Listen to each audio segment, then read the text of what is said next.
E.N.D here. Have you ever heard the term damage on the stack or damage goes on the stack? Come on, have you ever played against someone that uses these terms, or have you played games when the rule damage on the stack was effective?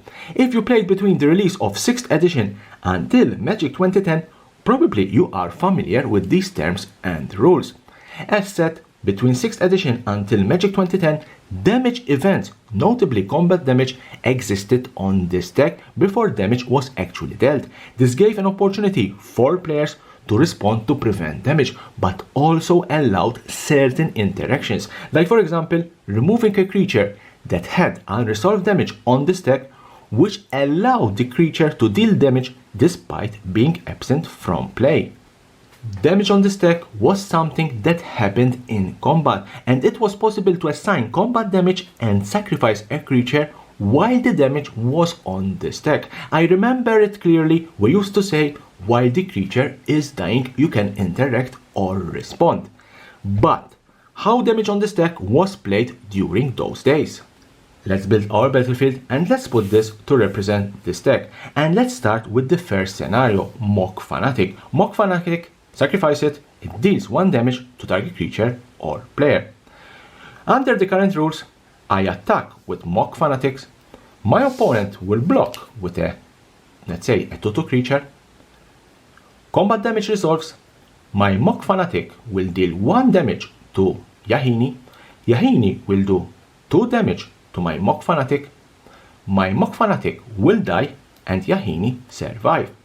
Alternatively, I can sacrifice Mogg Fanatic and deal 1 damage to target player or creature. But when damage went on this deck, the scenario was different. I attack again with my Mogg Fanatic. You will block again my creature with Yahini. Damage will go on this deck, so my Mogg Fanatic damage will go on this deck.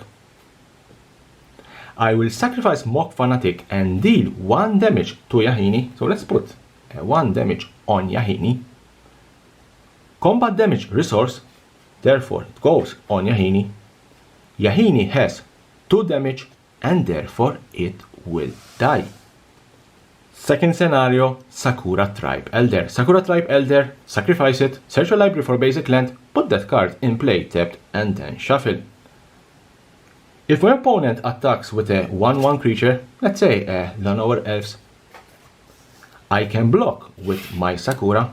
At this stage, I can decide to kill the elf or sacrifice Sakura for a basic land. I can't do both. But when damage went on this deck, the scenario was different. You attack with your elf, I will block with my Sakura Tribe Elder. 1 damage from Sakura Tribe Elder will go on the stack. While damage is on the stack, I can sacrifice Sakura Tribe Elder to get a basic land tapped in play. Combat damage resource, and my 1 combat damage from my Sakura will be put on the Llanowar Elves. The elf will die. Third scenario, sacrifice as an additional cost.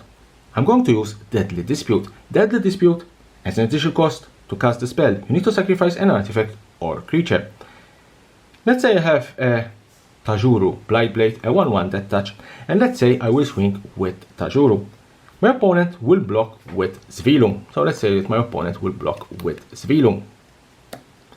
Under the current rules, I can let my Tajuru to deal 1 death touch damage to Svilum, and both of them will die, or I can cast Deadly Dispute. As an additional cost, I will sacrifice Tajuru. I will get the 2 cards and the treasure token, but my Tajuru will not deal any combat damage to Svilum. But when damage went on this deck, the scenario was different. Let's say that I will attack again with my Tajuru. My opponent will block again with Svilum. 1 death touch damage will go on the stack. At this stage, before combat damage resource, I can cast Deadly Dispute, and as an additional cost, I will sacrifice my Tajuru. I will draw 2 cards and create a treasure token. When combat damage resource, the one that touch combat damage is assigned to Zvilo, and Zvilo will die. Scenario 4. Morphling. Morphling is a particular creature from Erza's Saga. For 1 blue, you can untap it. For 1 blue, it gains flying until end of turn. For another 1 blue, it cannot be target of spells or abilities until end of turn. And then for 1 generic mana, it can get +1, -1 until end of turn, or -1, +1 until end of turn. Let's say my opponent will attack with a Cavalier of Night, a 4/5 creature, so my opponent will swing with Cavalier of Night. I will block with Morphling. I can make Morphling bigger, therefore I will make Morphling a 5/1. Or I can make Morphling a 0/6. The 5/1 will kill Cavalier of Night, and the 0/6 will block Cavalier of Night, and both creatures will survive. But when damage went on this deck, the scenario was different. Let's say you attack again with Cavalier of Night, a 4/5. I will block with my Morphling and use its ability to make it a 5/1. Therefore, 5 damage will go on this deck.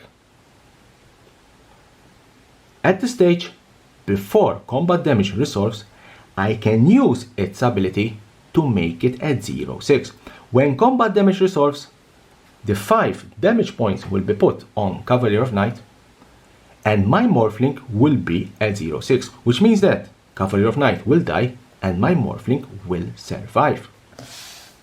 Scenario 5. Bounce or Flicker. So let's say that my opponent will attack with Lord Thunder, a 6/6 creature. So let's say that my opponent attacks with Lord Thunder. I'm going to block with 2 3/3 creatures, Falcospara and Ginny Fae. So I'm going to block with 2 3/3 creatures. Under the current rules, Lord Thunder will do 3 damage to my Ginny Fae and 3 damage to Falcospara, and my 2 creatures will do 6 damage to Lord Thunder. Therefore, all creatures will die. But when damage went on this deck, the scenario was different. So let's say my opponent will swing again with Lord Thunder, 6/6. I will block with 2 3/3 creatures.